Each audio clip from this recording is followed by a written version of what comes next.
میں تو کچھ لوگوں کو بہت مبارکباد دیتا ہوں کہ ایسی جگہوں پر انہوں نے قدغن لگائی ہے، اور کسی بچی کو بلایا گیا تلاوت کلام پاک کے لیے تو وہاں جو ہے ان کو منع کر دیا گیا، اور ان صاحب نے کہا کہ نہیں، اس بچی کو اگر تلاوت کروانا ہے آپ ٹھیک ہے، آپ پردے کے پیچھے سے کروا دیجیے، اسٹیج پہ لانے کی کیا ضرورت ہے؟ بہت اچھی بات ہے، آپ جو ہے ٹھیک ہے پروگرام اگر کروا رہے ہیں تو آپ پردے کے پیچھے سے کروا دیجیے۔ میں دعوت دیتا ہوں مشکورہ خاتون کو کہ وہ آئیں اور چند قرآنی آیت سے اس بزم کا آغاز کریں۔ مشکورہ خاتون سناؤ نغمہ قرآن کہ ہم بیدار ہو جائیں۔ ایک منٹ ذرا سا یہ بچی بیٹھ جائے، رک جائیے آپ۔ مجلسوں کے لیے کچھ ضوابط ہونے چاہیے، کچھ شرعی حدود کا خیال ہونا چاہیے۔ خواتین کے آواز کے بارے میں شریعت اسلامیہ نے جو حدود بیان کیے ہیں، مردوں کی موجودگی میں، اجنبی مردوں کی موجودگی میں خواتین کو اسٹیج پر بلا کر کے تلاوت کرانا، ان کی ریکارڈنگ کرنا، یہ آواز باہر تک جانا، میں اس کو شرعی نقطہ نظر سے صحیح نہیں سمجھتا۔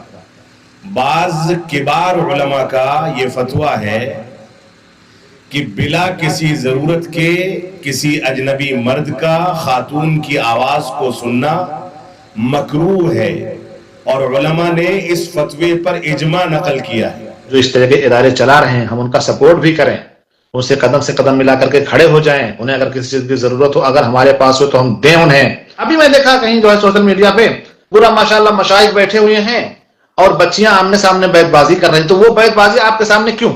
ایک سوال ہے میرا، وہ بیت بازی آپ کے سامنے کیوں؟ ان خواتین کے سامنے کیوں نہیں؟ اس نسواں میں اندر کیوں نہیں؟ آپ کے سامنے کیوں؟ آپ مطلب کون ہیں؟ آپ کتنے بڑے علامہ ہیں کہ آپ جج کریں گے ان عورتوں کو، ان بچیوں کو؟ وہ عورتیں یا وہ ٹیچر جو اندر ہیں وہ جج کر سکتی ہیں۔ صرف میرا سمپل سا سوال ہے قوم کے تمام غیور مسلمانوں سے، تمام رہنماؤں سے، تمام مدراء سے، تمام نظماء سے، تمام صدر لوگوں سے جو اس نسواں کے کلاس کو چلاتے ہیں کہ بھائی آپ اس کے بغیر بھی پروگرام کر سکتے ہیں۔ بچیوں میں آپ مسابقات کروائیے، بچیوں میں آپ کمپٹیشن سلائی کڑھائی کا کروائیے، بچیوں میں آپ صحافت کو جو ہے زور دیجیے، سب کچھ کریے، ان کو لائق و فائق بنائیے، اس سے کوئی نہیں روکتا ہے۔ لیکن اسٹیج پہ لا کر کے آپ سمجھتے ہیں کہ آپ کے سامنے جو کیمرے چل رہے ہوتے ہیں، وہاں جو بچے گھوم رہے ہوتے ہیں، وہاں جو اجنبی لوگ گھوم رہے ہوتے ہیں، کن کن نظروں سے ان بچیوں کو دیکھ رہے ہوتے ہیں یار۔ واللہ مجھے تو خون کے کبھی خون کے آنسو میں روتا ہوں ان کو دیکھ کر۔ ایسے نہیں، بہت مشہور لوگ وہاں ہوتے ہیں۔ میں تو کچھ لوگوں کو بہت مبارکباد دیتا ہوں کہ ایسی جگہوں پر انہوں نے قدغن لگائی ہے، اور کسی بچی کو بلایا گیا تلاوت کلام پاک کے لیے تو وہاں جو ہے ان کو منع کر دیا گیا، اور ان صاحب نے کہا کہ نہیں، اس بچی کو اگر تلاوت کروانا ہے آپ ٹھیک ہے، آپ پردے کے پیچھے سے کروا دیجیے، اسٹیج پہ لانے کی کیا ضرورت ہے؟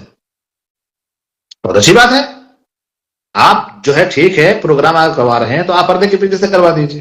تو اگر ہماری بات وہ لوگ سنیں جو ذمہ داران ہیں، میں ان سے ریکویسٹ ہی کر سکتا ہوں کہ بھائی آپ لوگ ذرا سوچیں، اتنے جامعات، بڑے بڑے جامعات کو آپ چلاتے ہیں، اتنے لوگ آپ کے انڈر میں کام کر رہے ہیں، اتنا اچھا جذبہ آپ کے اندر ہے، تو کیوں اس حد نہیں لا رہے ہیں؟ جہاں نہیں لانا وہاں بچوں کو آپ نے اسٹیج پہ لا کر کے کھڑا کر دیا، ان سے رقص کروانے لگے، پیچھے باقاعدہ مشائخ علماء کی ٹیم بیٹھی ہوئی ہے، آگے بچی قرآن پڑھ رہی ہے، یا آگے بچی نعت پڑھ رہی ہے، یا نظم پڑھ رہی ہے، یا غزل پڑھ رہی ہے، آواز میں کھنک یہ وہ فلان دھماک، اور اس پر بیٹھے ہیں سب، جو ہے واہ واہیاں ہو رہی ہیں۔